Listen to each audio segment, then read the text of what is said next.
Alright, so for this video guys, luluto tayo ng clams. White clams. Na-blanch na po yan guys. Napakalinis na po niyan.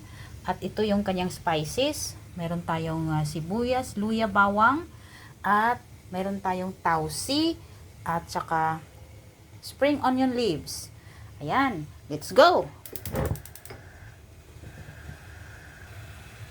Maglagay tayo ng konting mantika.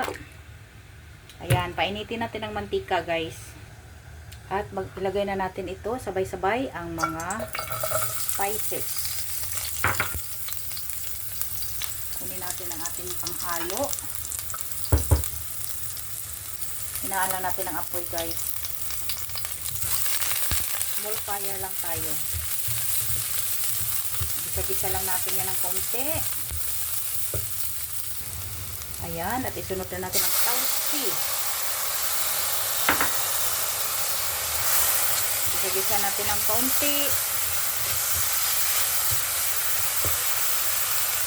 At isunod na natin ang ating clams. Ayan.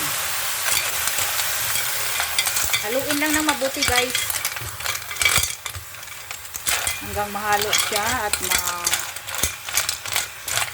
ma-mix talaga yung tausi at yung mga spices. Ma-mix doon sa mga clams. Para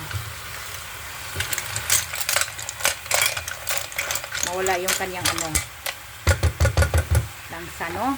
So, keep natin ng mga 2 minutes. Ayan. Lalagyan ko na ng konting pepper at seasoning. Hindi ko na naipakita, guys. Kasi hindi ako makahawak ng cellphone eh. Ayan. Diba? Tingnan nyo. Napakasarap na po niyan. Okay na po yan guys. Mabilis lang ito kasi ang clams natin ay luto na po. Pakuluin lang natin ng konting panahon para ma-absorb yung lasa ng ating nilagay na seasoning. So ngayon, spread na natin ang ating dahon ng sibuyas. Ayan po. Ayan, sarap na po yan. Turn off na natin ang apoy guys. Haluin pa natin ng konti. At ayan, okay na siya. Luto na po. Sarap yan. Ready to serve na po ang ating white clams waiting for dinner time. Ayan guys, thank you so much for watching. Bye-bye!